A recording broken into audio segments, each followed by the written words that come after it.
all of this really creates that sound that people have come to identify for Dream Theater.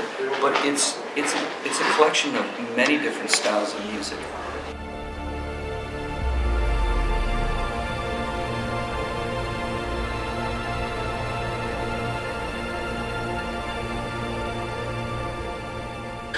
Well, the most important is music. Music first and foremost. I mean, the music has to be there, or there's no reason at all to try and put together visuals if you don't have music that really resonates with the listeners, resonates with everyone. So, but the exciting thing is that with our music, we know that it really lends itself to amazing imagery and content that can just really enhance the overall message that we're trying to say musically and lyrically. So you'll see tonight in the show, the visuals are really, really amazing, and you know, there's a human element there too. You know, it's not just something that needs to be serious or profound. There's also a humorous side to things, you know, which is good because it pulls everyone in and shows that we too are humans. You know, that we like the fun and the light side. That we're not just all these serious guys. You know, so I think the show itself, first and foremost, our priority has always been the music, and then the visuals just enhance the whole overall experience, and then the lighting design too. The lighting part of it is phenomenal as well. So it really makes for a really exciting, what we refer to as a spectacular display of both the music and the visuals. So it's great. Yeah.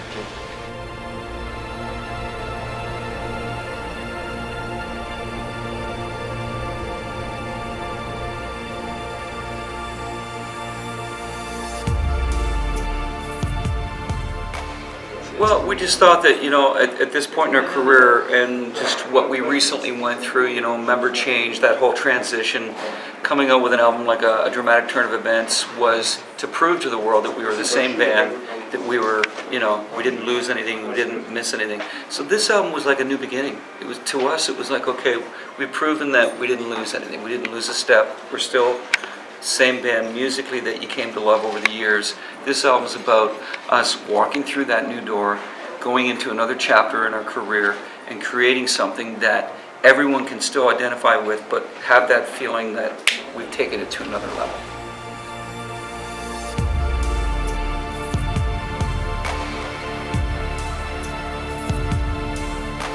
We played live with a whole orchestra before, and I think what's great is that they understand that our music is much more deep than just being, you know, playing rock and roll with guitar and stuff like that.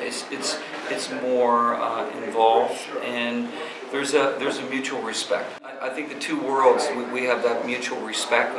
When they came over, they understand what we are, and we're much more deeply involved in the aspects of music, like the theory based of music and the fundamentals of music. Because if you think about it, a lot of music started with, it was classical music, and you know, things branched out from there, and people were able to experience it in different ways.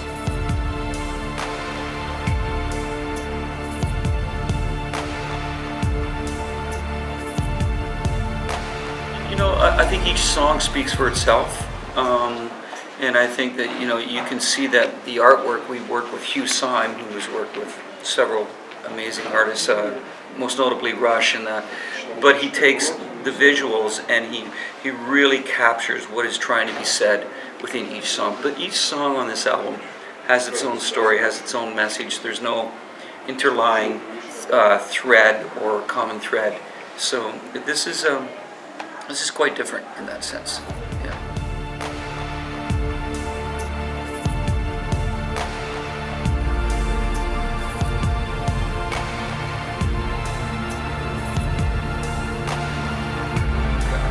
Suspense thriller, I think it could really lend itself to. But definitely an even enigma machine. You know, to me that's a spy movie. That's why you'll see the visuals tonight that lend themselves to that, like the whole spy on spy, which is what the enigma machine is all about.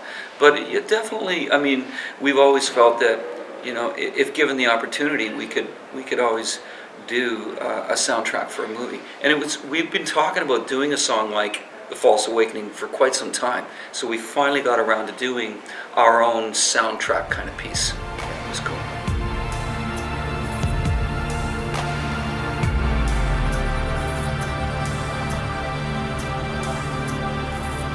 I mean, it just comes with the territory. I knew that getting into the band, that, you know, there were those aspects to the band. The band also has its instrumental interludes, so to speak, and that's fine. Because the other side of that is, because the music is so eclectic, it puts me in the most favorable position as a vocalist, because I have so many ways that I can express myself as a singer, because the music lends itself to that aspect. So I think I'm in a very incredible situation as a vocalist. Yeah.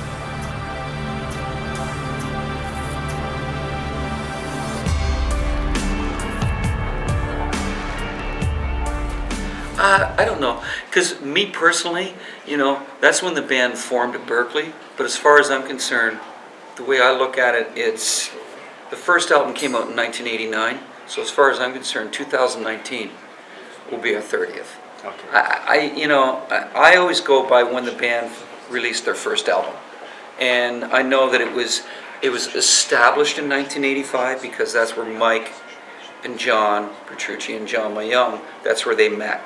So the nucleus of the band was formed there, and then it spread out from there. So to me, 2015 doesn't really commemorate 30 years for me. It commemorates, 25. So how about we do our 25th? We do something to commemorate our 25th.